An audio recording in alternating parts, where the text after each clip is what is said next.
Hello, today we're going to look at pixels, well, images in general really. So here I have an image, and this is the format called a bitmap, one of the main probably types. If I zoom in a particular area, you can just see where the colours meet, there's certain raggedness to the edge. Let's zoom in a little further.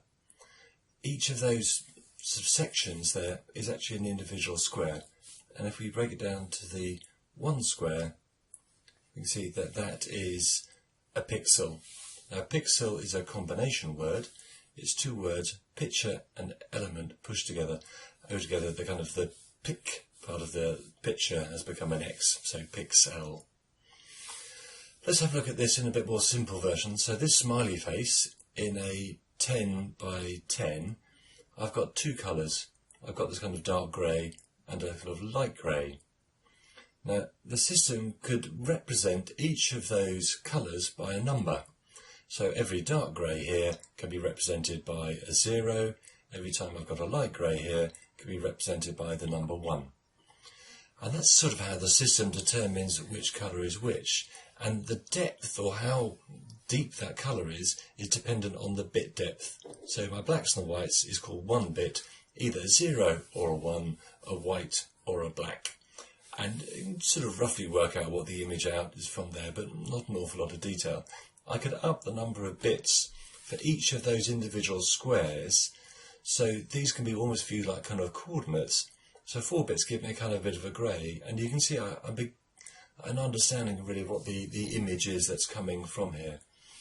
8-bit, a little bit more as well. I've got bits and colour.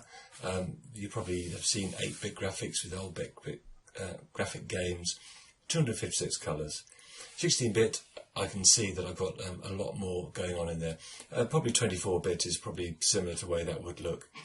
There would also be 32-bit, but we'll look at that when we look at transparency. Those last 8 bits will do. So as far as the system is concerned, the simple kind of layouts there, individual coordinates, don't have a particular number. They usually have a range of numbers. So it's usually kind of 8 different kind of characters within there. So I can see for one of those yellows here, that's actually represented by a series of 1s and 0s, which the system will recognise as a type of colour, and it breaks those colours down into 3 main colours and kind of joins them together. So we actually get to see more than just an individual solid number. We get to see a combination of 2. So I can see I've got the cyan, yellow, magenta here, which we see from kind of the printing world, and you can see that where the yellow and the cyan go together, we get a kind of a green. Where the magenta and the yellow go together, I have this kind of red, and I have a kind of a darker blue, where the magenta and the blue go together, almost like a purple. Kind of a dark, kind of browny black in the middle. And that's how the system deals with it. Within computers, they deal the same idea, but with red, green and blue. So we can see here, I've got 3 different sliders here, and starting from 0 up to 255, for each colour I have 256 different combinations, and in fact if I kind of multiply those together, I get many tens of hundreds of thousands of different types of colours that I can choose just by doing a combination of each.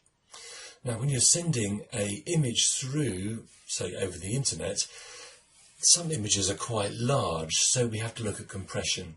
And what we do with this is say, well, let's look at these smiley faces again. Every time I see a white, I'm going to give it the numeric 1. Every time I see a grey, a 2, a yellow, a 3, and a black, a 4. So by assigning numbers, I could represent that image here just with numbers. And you can see, actually, I've got certain kind of patterns in here. I've got a row of 1s across the top, and you can see the representation there across the bottom there. I've got 1s and 2s and 1s. So I get repeating patterns of numbers, sometimes many, sometimes only a few. So I don't have to pass 1, 1, 1, 1, 1, 1, 1, 1, 1, 1 all the way across the top. What I could do is say, well, actually, on the first row there, I have 1, and I have 10 1s within there, and the next one down, you can see there I've got 1 lot of 3s, 4 lots of 2s and 1 lot of 1s. So if I've got a huge image, which is many thousands of pixels across, I can represent this like I can this particular image. I can represent my large image in the same way. And we can see just with our small image here, I've got far fewer characters that I'd have to send across. So that's already improved the speed that I could actually send across. So in effect, having improved the compression that I'd have of that system. And obviously the larger images, imagine if you had a huge area of white or blue on an image, be hugely reduced. The other format of image is called a vector, and this doesn't actually individually give a coordinate for a pixel. It's actually a piece of maths to say what the curve should be. So we can see that when we zoom in on the image, it doesn't actually look at that individual coordinate and change that to a square. It'll redo the maths for every single time the screen is refreshed, so it looks far smoother. We need to have a look at dots per inch as well. So here I've got an image, doesn't really matter what that image is, but it's 350 by 350 pixels, but it's set to a resolution of 1 dot per inch. And when something is then going to be output from that, a single dot per inch will then be output this, as it's dots per inch here, as 350 inches by 350 inches. Now this will give me an output obviously of something which is huge, but also you've got to view something that you're going to import, something large, a number of dots per inch going to come in, how that may be represented on the screen. It won't necessarily be obvious. So 350 pixels at 1 dot per inch gives you 350 inches. Let's improve that dots per inch, so let's keep the maths nice and easy. If I put the resolution here at 35 dots per inch, by 350 there, so this will come out at 10 inches by 10 inches. So we can sort of do the maths in there quite easy. How many times does 35 go into 350? Okay, so let's do this at 350 dots per inch, so therefore I'll get a size, not overly surprisingly here, as 1 inch by 1 inch. So you just need to be aware of this, particularly with the importing and the exporting of graphics and how those would look. For most sort of web-based ones, you want this around 72 dots per inch. Okay, I said there's this other alpha channel, these other 8 bits that deal with transparency. So I may have some images that, like a JPEG can't, or Bitmap can't actually usually deal with the alpha side to the image. So if I've got a 32-bit image, actually 24 bits deal with just the colours. The remaining 8 bits deal with this transparency, and most sort of image packages represent the transparency or something transparent as this kind of check pattern. But I can remove, therefore, I don't have to show that transparency when I come in here, and I can just basically get rid of it, which allows me to have these much kind of cleaner lines.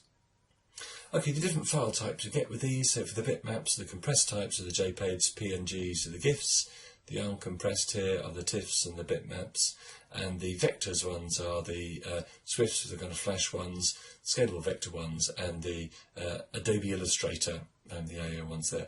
I tend to work with PNG for most of the images I'm working with here. Okay, we've been looking at images and pixels. Thank you for listening.